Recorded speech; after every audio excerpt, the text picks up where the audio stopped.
From losing hearing in one ear to battling severe nerve damage that ended his drumming career, Phil Collins has faced relentless health challenges. But now, the iconic musician has received the most heartbreaking news yet. His ongoing struggles have forced him into a wheelchair, and his health continues to decline. This is the latest chapter in the tumultuous life of a man who has overcome so much, only to face new battles. Early life. Phil Collins entered the world on January 30th, 1951, into a family already deeply connected to the world of entertainment. His father, Greville Philip Austin Collins, pursued a more traditional career as an insurance agent for London Assurance. In contrast, his mother, Winifred June Collins, initially worked in a toy store before transitioning to the vibrant world of show business as a booking agent at the prestigious Barbara Speake Stage School in East Acton. Phil, the youngest of three children, grew up surrounded by the creative energy and aspirations of his family. His sister, Carol, embraced the spotlight as a professional ice skater and later followed their mother's footsteps into the theater agency world. Meanwhile, his brother Clive gained recognition as a talented cartoonist, showcasing the family's artistic inclinations. It was at the tender age of 5 that Phil Collins received a toy drum set for Christmas, a gift that would spark a lifelong love affair with percussion. His uncles, recognizing his budding interest, even crafted a makeshift drum kit for him, complete with triangles and tambourines cleverly fitted into a suitcase. As he grew older, his parents supported his musical passion by providing him with more comprehensive drum sets, and he spent countless hours honing his skills by playing along to music on the television and radio. During a family vacation at Butlins when he was 7, Collins's musical talent shone brightly. He participated in a talent contest, confidently singing the Ballad of Davy Crockett. In a moment that foreshadowed his future dedication to musical precision, he even stopped the orchestra mid-performance to correct their pitch, showcasing his remarkable ear for music at such a young age. The Beatles, particularly Ringo Starr's drumming style, had a profound influence on Collins's musical development. He was also drawn to the London band The Action, whose drummer's style he admired, and whose music introduced him to the soulful sounds of Motown and Stax Records. The influence of jazz and big band drummer Buddy Rich further shaped Collins's musical skill, particularly his technique with the hi-hat. Around the age of 12, Collins began formal piano and music lessons with his father's aunt, expanding his musical horizons beyond drumming. He also received valuable drum rudiments training from renowned instructors Lloyd Ryan and Frank King, recognizing the importance of this foundation in his musical journey. Interestingly, despite his remarkable success, Collins regretted never fully mastering the ability to read and write musical notation. He developed his own unique system, relying on his innate ability to hum melodies and translate them into drum patterns. This self-taught approach speaks to his natural musicality and his ability to adapt and innovate. Collins's education journey continued at Chiswick County Grammar School, where he not only honed his academic skills, but also nurtured his passion for football and music. During this time, he formed his first band, The Real Thing, with Andrea Bertorelli and Lavinia Lang providing backing vocals. Bertorelli would later become Collins's wife, significantly influencing his personal life and journey. Collins's musical exploration continued with bands like Freehold and The Charge, where he even penned his first song, Lying, Crying, Dying. However, his talents weren't limited to music alone. As a child actor, he secured a notable role as the Artful Dodger in a production of Oliver. This early taste of acting success hinted at his versatility and potential in the entertainment industry. Despite his initial foray into acting, Collins's true love lay in music, particularly drumming. He actively participated in various local bands during his school years, further solidifying his passion and honing his skills. But how did his dedication to the drums shape his life and ultimately lead him to become the iconic musician we know today? Early career. Collins's official entry into the music world began in 1969 when he joined a band called Flaming Youth. As a teenager, Phil, along with his bandmates, released their debut and only album, Arc 2. Despite not achieving widespread commercial success, the album received positive reviews from critics and has since gained a cult following, largely due to Collins's subsequent fame. Recognizing that Flaming Youth's journey was coming to an end, Phil started exploring new avenues for his musical career. This exploration eventually led him to join the progressive rock band Genesis as a replacement for their original drummer and vocalist, Peter Gabriel. But before taking this significant step in his musical journey, Phil experienced a profound personal loss: the death of his father, Greville Collins. This tragic event cast a somber shadow over his early life and career. At the young age of 21, Phil Collins faced a devastating personal tragedy. In late 1972, as he was beginning to establish himself as a professional musician, his father, Greville, fell ill. In his memoir, Not Dead Yet, Phil recounts how he was unaware of his father's deteriorating health because they hadn't seen each other for several months. Excited about a family reunion during the holidays, Phil called his dad to confirm his attendance. The conversation was lighthearted and seemingly normal, offering no indication of the impending tragedy. However, shortly after the call, Phil's brother Clive delivered the heartbreaking news that Greville had suffered a heart attack. While Greville received treatment and was initially discharged from the hospital, bringing a glimmer of hope to the family, his condition took a turn for the worse. Phil vividly recalls his father having a peaceful night, but the following morning, his condition worsened dramatically. Clive rushed him to the hospital in Southend, where he experienced another critical episode. It was Christmas Eve, and tragically, Greville passed away on Christmas Day at the young age of 50. This profound loss occurred just as Phil's career was gaining momentum, leaving a bittersweet mark on this early chapter of his life. As Phil Collins's career with Genesis soared to new heights, the demands of fame and touring took a toll on his personal life. His dedication to the band after becoming the lead singer in 1975 meant that he embarked on a 2-year tour shortly after the birth of his first son, Simon. In his memoirs, Collins reflects on this decision with a hint of regret. He acknowledges that, in theory, Genesis could have delayed the album release to allow him to be present for his son's birth, avoiding the frantic rush across the North Sea. But the band's momentum was undeniable,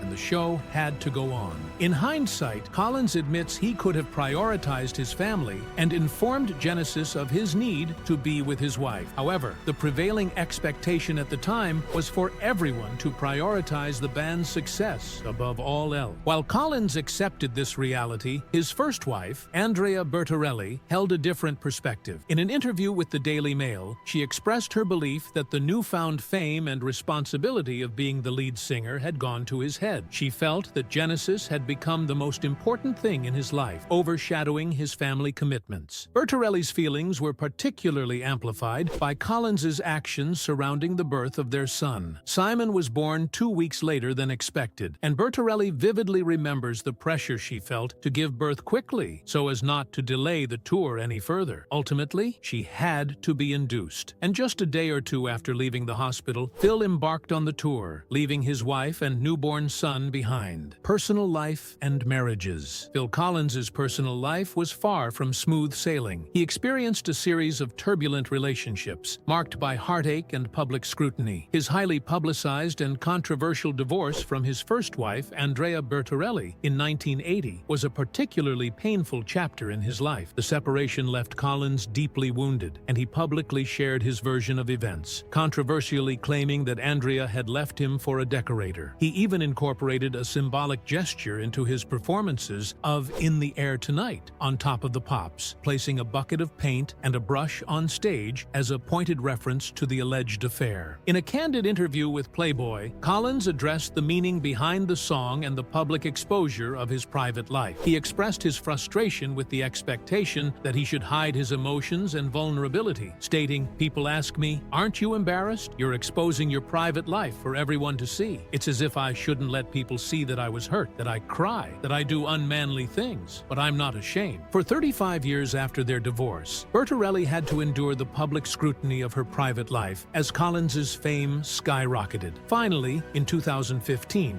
she decided to break her silence and share her side of the story. She revealed how Collins's constant touring and their frequent arguments had gradually eroded their marriage. Bertorelli also dropped a bombshell, admitting that both she and Phil had been unfaithful during their time together. A year after the release of his autobiography, Bertorelli took legal action against Collins, suing him for the statements he made about their marriage in Not Dead Yet. She felt that she could no longer endure the alleged falsehoods he continued to spread about their life together, which she believed perpetuated a damaging and inaccurate narrative. This legal battle battle further highlighted the lingering bitterness and unresolved issues between the former couple. Collins's second marriage, to Jill Tavelman, which began in 1984, also faced its own set of challenges. After a tumultuous 12 years, the marriage ended in 1996 amidst allegations of infidelity and a growing emotional distance between the couple. The primary catalyst for the breakdown of their relationship was Collins's affair, which he later publicly admitted to and expressed remorse for. Despite attempts to salvage their marriage through counseling and other efforts, the couple found that the damage caused by Collins's infidelity was insurmountable. The trust that had once been the foundation of their relationship was shattered, and over time, they realized that their feelings for each other had fundamentally changed. Reflecting on this period, Collins later acknowledged his actions, stating, "I was following my heart, but it turned out I was being a bit of a fool." The situation was further complicated by Collins's demanding career. As a member of Genesis and a successful solo artist, he spent a significant amount of time on tour, both in Europe and North America. This constant absence from home put additional strain on their already fragile relationship, making it increasingly difficult to address their issues and rebuild their connection. In an attempt to communicate with Tavelman during this difficult period, Collins wrote her a detailed letter. Given the communication technology available in the mid-1990s and the need for reliable communication while on tour, Collins chose to send the letter via fax. At that time, fax machines were considered a dependable method for long-distance communication, especially for someone constantly on the move. Sadly, this seemingly private attempt at communication backfired spectacularly. The media somehow caught wind of the faxed letter and turned it into a sensationalized story, with headlines falsely proclaiming that Collins had divorced his wife by fax. This gross misrepresentation of events further exacerbated the pain and humiliation Tavelman was already experiencing. The fax incident, as it came to be known, also significantly tarnished Collins's public image. In a 2016 interview with ABC News, he addressed the lingering misconceptions, stating that the false narrative surrounding the fax had a detrimental impact on his career and public perception. He expressed his frustration with the situation, emphasizing that he was simply trying to communicate with his wife during a difficult time and that the media's portrayal was entirely inaccurate. The divorce was finalized in 1996, bringing their 12-year marriage to an end. The split was financially costly for Collins, with reports indicating that he paid Tavelman around £17 million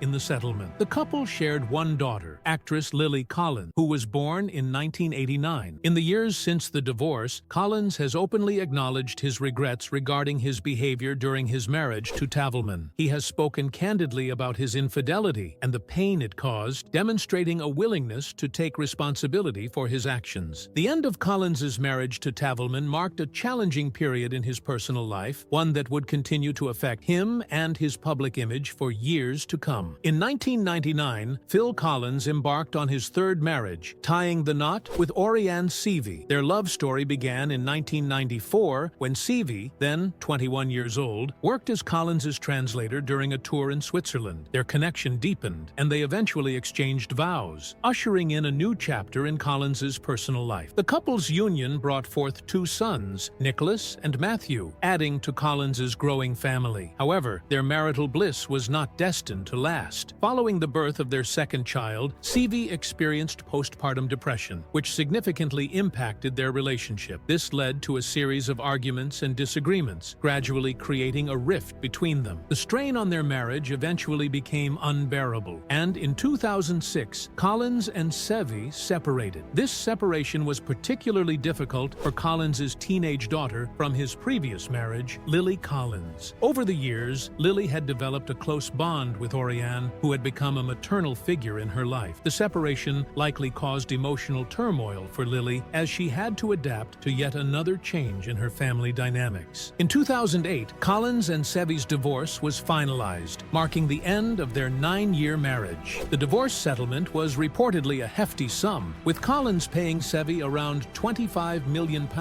making it one of the largest divorce settlements entanglements in British history at the time. Despite the end of their marriage, Collins and Seavey's story took an unexpected turn. In 2016, 8 years after their divorce, the couple reconciled. Collins, who was 3 years into his sobriety journey, reunited with Seavey, and they began living together again in Miami. This reunion seemed like a fairy tale second chance, with Seavey even referring to herself as Orianne Collins and expressing her hope to remarry Phil one day. The second chance at love between Phil Collins and Orianne Seavey was not meant to be. In a shocking twist in 2020, it was revealed that Seavey had secretly married another man, Thomas Bates, in Las Vegas. This news blindsided Collins, who had been under the impression that their relationship was still intact. The revelation led to another painful separation, with Collins taking steps to evict Seavey from his Miami home. In his 2016 memoir, Not Dead Yet, Collins reflected on his failed marriages, expressing his disappointment in himself for having gone through 3 divorces. He described himself as a romantic who believes in the enduring power of marriage and hopes for a lasting union. However, he acknowledged that his multiple divorces reflected a failure to achieve that ideal and maintain a happy family. Despite his personal struggles, Collins emphasized his unwavering belief in the sanctity of marriage. He recognized his shortcomings and the need for self-reflection, while still holding on to the hope for a fulfilling and lasting relationship. Collins's journey through his marriages and divorces paints a vivid picture of the complexities of navigating relationships, particularly under the constant scrutiny of the public eye. His experiences with Seavey, from their initial marriage to their reconciliation and subsequent separation, showcase the unpredictable nature of love and the challenges of sustaining connections amidst fame, personal struggles, and external pressures. Throughout these ups and downs, Collins has remained dedicated to his music career and his relationships with his children. His son, Nicholas, born during his marriage to Seavey, has even followed in his father's footsteps, taking on the role of drummer for Genesis in recent performances. This shared passion for music serves as a powerful bond between father and son, transcending the challenges of their personal lives. The media's response to Phil Collins's personal struggles was a mixed bag, often veering towards the critical. Even during the peak of his popularity in the mid-1980s, Collins admitted in an interview with Playboy that negative media commentary affected him deeply. He expressed his frustration with critics who seemed to dismiss his fans, particularly the screaming girls in the audience, and didn't appreciate his music. He felt targeted for his appearance and age, labeled as a middle-aged,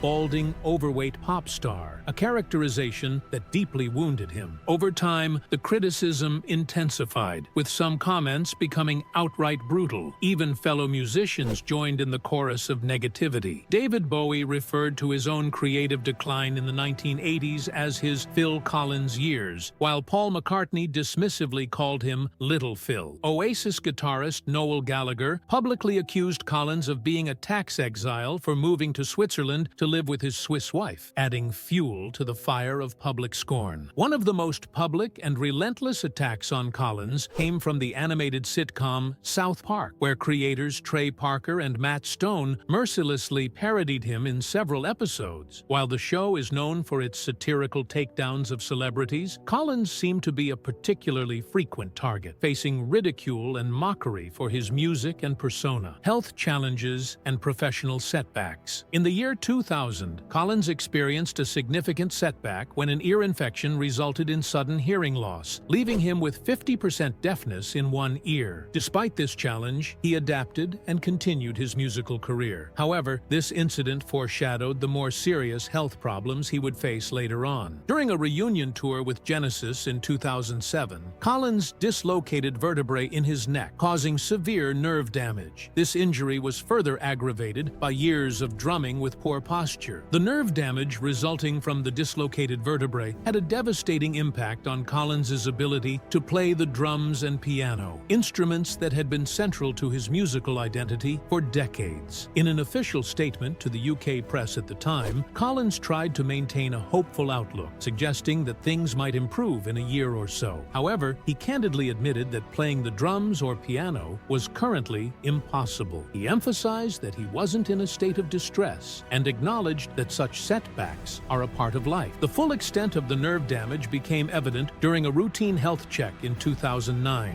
Despite undergoing surgery to correct the dislocated vertebrae, Collins struggled to regain full control of his hands. He even resorted to taping drumsticks to his hands in an attempt to continue playing, describing the experience as feeling like wearing a condom. Unfortunately, Collins's health challenges didn't end there. Around 2014, he woke up with pain and numbness on the left side of his body, a result of years of poor posture while drumming. This led to another surgery, which left him with a condition known as drop foot, making it difficult to lift his left foot. Combined with his other health issues, this condition has forced him to rely on a wheelchair in recent years. In addition to his physical ailments, Collins also battled alcoholism in the early 2000s and 10s. This struggle took a toll on his health, causing severe liver damage and leading to a diagnosis of diabetes. Despite these numerous setbacks, Collins has refused to let his health challenges define him. He has continued to perform and tour, albeit in a modified capacity. His son, Nick Collins, has stepped in to take over drumming duties for Genesis, allowing Phil to remain a part of the band's performances through his iconic vocals. Contemplating suicide. Following a decade riddled with health challenges, persistent criticism, and personal heartbreak, Phil Collins found himself in a dark place, one where he contemplated ending his own life. In a candid interview with Rolling Stone, he revealed the depths of his despair, admitting that he had considered suicide. Reflecting on the tumultuous journey chronicled in his memoirs, Collins expressed a profound sense of emptiness. By 2010, his inability to play the drums due to health issues, the failure of his Broadway endeavors, and the collapse of his third marriage had compounded his feelings of hopelessness. In a particularly poignant moment during the interview, Collins confessed, "There were times when I felt like I wanted to erase this Phil Collins character from the narrative. Baby just disappears or meets his end in some hotel room, and people would wonder what happened to Phil. The answer would be, he's gone, and everyone moves on."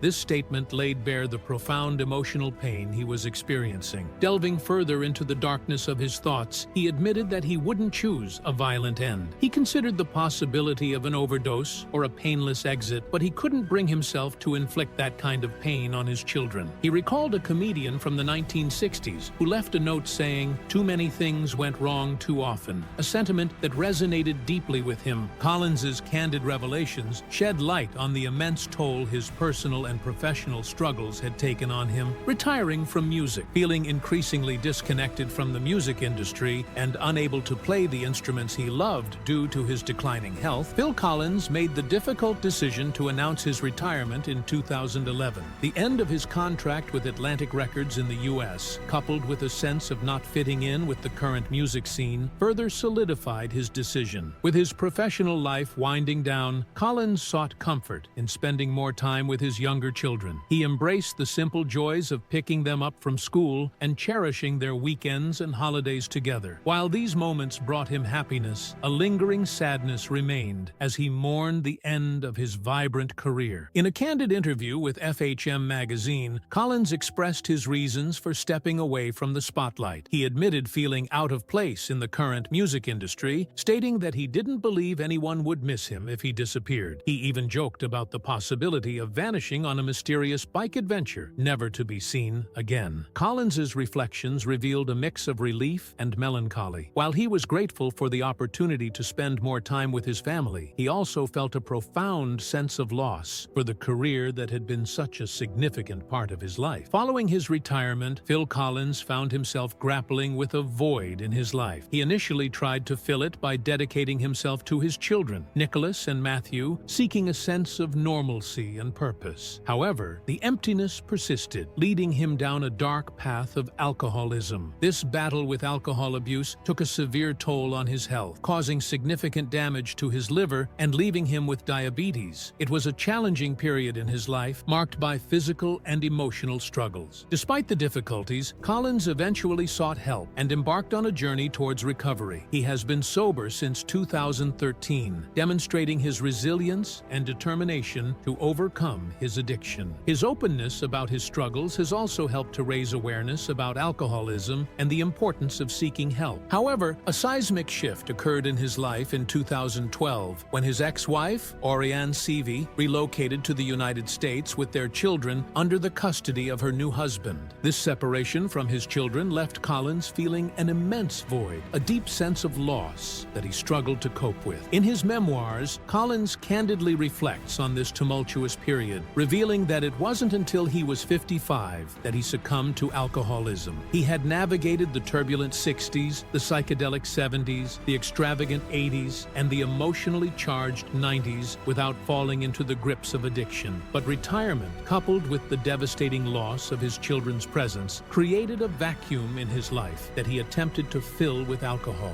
Collins's excessive drinking ultimately led to a life-threatening bout of acute pancreatitis. This medical emergency served as a stark wake-up call, forcing him to confront the severity of his addiction and the devastating consequences it was having on his health. He sought immediate medical attention, which thankfully saved his life. Health setbacks and resilience. Collins bravely faced major back surgery and a broken foot, refusing to let his physical ailments derail his passion for music. Despite ongoing health challenges, Phil Collins made a triumphant return from retirement in 2015, fueled by a renewed sense of purpose. Moving to Miami brought him closer to his children, a change that significantly improved his overall well-being. However, his optimism was abruptly challenged when he woke up one morning unable to move his foot. Seeking medical attention, Collins discovered that his back and hips had deteriorated severely, necessitating surgery to address issues with his sciatic nerve and alleviate the debilitating pain. During this time, he also suffered a fractured foot bone, forcing him to rely on a cane for mobility. Despite these setbacks, Collins remained resolute. In an interview with Rolling Stone, he expressed his determination, stating, "No matter what, I can still get out there, play the piano, and sing. I'm in a very happy place right now." Sadly, Collins's health challenges persisted even after his comeback. Despite his admirable perseverance, he continued to face health issues, often requiring him to perform while seated. In 2017, he experienced a frightening accident, falling in his hotel room and hitting his head on a chair, resulting in a severe wound near his eye. Although he received stitches at the hospital and recovered without further complications, the incident forced him to cancel several shows, highlighting the ongoing impact of his health struggles. Another alarming incident occurred in 2019 during a performance when Collins fell after sitting too forcefully on a chair, causing it to tip over. Fortunately, as reported by the Charlotte Observer, the rock star quickly regained his footing with the help of nearby roadies and continued the show. Remarkably, he was able to move around the stage without any visible difficulties, a stroke of luck amidst his ongoing health battles. Legal battles. While their reconciliation initially seemed like a happy ending, Phil Collins's relationship with Orianne Seavey took a dramatic and unexpected turn in 2020. Seavey not only left Collins again, but also remained in his luxurious Miami mansion with her new husband. This situation escalated into a bitter, 4-month-long legal battle that culminated in Collins successfully evicting the couple from his $40 million home. During this contentious dispute, Seavey further fueled the fire by selling some of Collins's treasured music awards and gold records. This action deeply upset Collins's son, Simon, who publicly expressed his disapproval in an interview with the Daily Mail. Simon voiced his support for his father, condemning Seavey's actions and highlighting the sentimental value of these irreplaceable symbols of his father's achievements. The financial burden on Collins didn't end there. Seavey later sued him, claiming she was entitled to half the value of the mansion based on an alleged verbal agreement. The legal battle became increasingly acrimonious, with Collins vehemently denying any such agreement. Ultimately, the court ruled in Collins's favor, but the prolonged dispute undoubtedly took an emotional toll on him. Legacy and recent endeavors. Despite the numerous personal and professional challenges Phil Collins has faced, his impact on the music industry remains undeniable. Both as a solo artist and as a member of Genesis, Collins's contributions have resonated with audiences worldwide. His unique voice, distinctive drumming style, and songwriting prowess have influenced countless musicians across generations. In recent years, Collins has made occasional public appearances and even performed in a few concerts. Though his health issues have necessitated adjustments to his performance style, he has adapted to his limitations, showcasing his resilience and unwavering passion for music. Looking ahead, Collins remains focused on his family and his health. He expresses gratitude for the unwavering support of his fans and the the enduring legacy of his music. Reflecting on his life and career, Collins demonstrates a profound ability to find meaning and joy even amidst adversity. His story is one of remarkable talent, significant challenges, and an unyielding spirit that continues to inspire. Phil Collins's journey through life has been a tapestry of extraordinary achievements and profound personal struggle. From his tumultuous relationships and public scrutiny to his battles with health issues and legal disputes, Collins has faced a multitude of challenges. However, his resilience, passion for music, and unwavering spirit have allowed him to navigate these obstacles and leave an enduring legacy in the music world. Today, as he prioritizes his health and cherishes his time with his family, Collins's story serves as a powerful reminder of the human capacity for strength, perseverance, and the enduring power of creativity.